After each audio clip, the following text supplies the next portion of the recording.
দেখেন এই যে ধ্বংসোক্ত রাজনীতি, এটা বাংলাদেশ সরকারের সম্পদ। এই যে দেখেন এগুলো কি করছে, দেন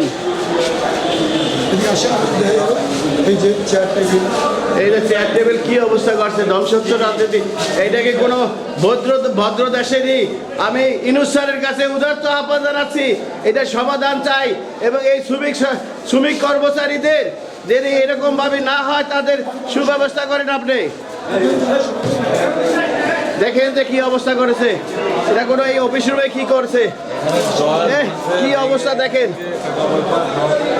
এই যে দেখেন কি অবস্থাটা করেছে, দেখলেন? এটা কোনো ভদ্র দেশের কোনো লক্ষণ না। ভাঙচুর করা হয়েছে, অফিস আদালত গাড়ি ভাঙচুর করা হয়েছে। আমরা এটা বিচার চাচ্ছি যে প্রশাসনের নিকট, এবং আমি বিএনপির মহানগরের সভাপতি, মহানগরের সেক্রেটারি, তাদেরকেও এটা ট্যাকেল করার জন্য উদারত আহ্বান জানাচ্ছি। আপনি একটু বক্তব্য। আসলে আমার মালিক সমিতির সদস্য আর বর্তমান সভাপতি সাহেব, তিনি বরিশাল মহানগর বিএনপির সদস্য সচিব। সে আজকে হয়তো বা 12টা সাড়ে 12টার মধ্যে বরিশালে অবস্থান করবেন, সে বরিশালের বাইরে। এখন তার আসা পর্যন্ত আমাদের অপেক্ষা তো অবশ্যই করতে হবে।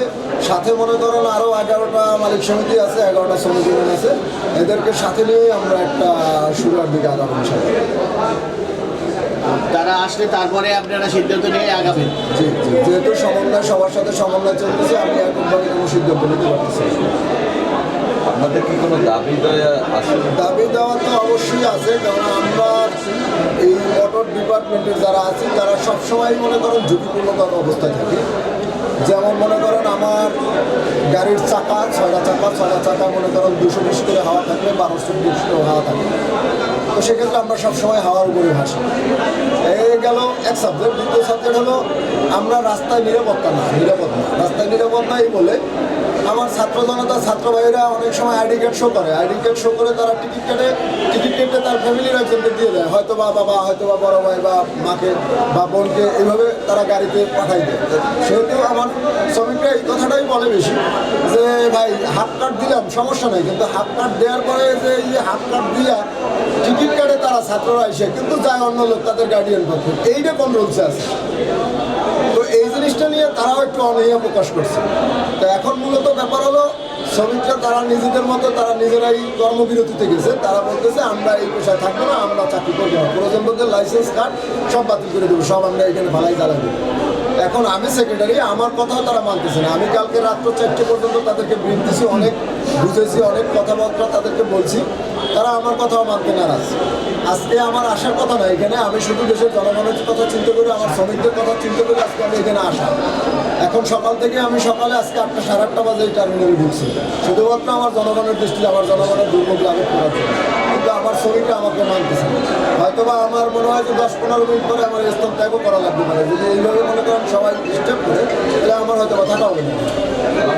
আমি শ্রমিকদের সাথে কথা বলছি, আসলে তারা চাইতেছে আসলে নিরাপত্তা। আসলে নিরাপত্তা বলতে বহু বছর, কেননা দাবি 11 দফাও চলছে, 5 দফাও চলছে, 7 দফাও চলছে। আমাদের দাবির ব্যাপারটা ওইভাবে আসবে, আমরা 11টা মালিক সমিতি, 11টা শ্রমিক ইউনিয়ন একসাথে বসে তারপর আমাদের দাবি দেওয়া পেশ করবেন। কতদিন লাগতে পারে? হয়তোবা 8 ঘন্টাও লাগতে পারে, হয়তোবা 8 ঘন্টাও লাগতে পারে, বা 12 ঘন্টাও লাগতে পারে। যেহেতু একার সিদ্ধান্তে আজকে ধর্মঘট হয়নি, সারা বাংলাদেশ মানে দক্ষিণ পশ্চিম অঞ্চলে বরিশালের সবাই একসাথে একযোগে একভাবেই আন্দোলন সংগ্রাম মানে কর্মবিরতি দিয়ে যাচ্ছে। এই করছি, আপনাদের প্রশাসনের হস্তক্ষেপ কামনা করছি, এবং আপনারা যদি সচেতন থাকেন তাহলে এরকম ঘটনা আর ঘটবে না। আপনি কি মনে করেন? সমিতি সভাপতি সেক্রেটারিদের সাথে কথা বলতেছি, এদের সাথে কথা বলে, সমিতির সাথে কথা বলে একটা আলোচনার মাধ্যমে ধন্যবাদ।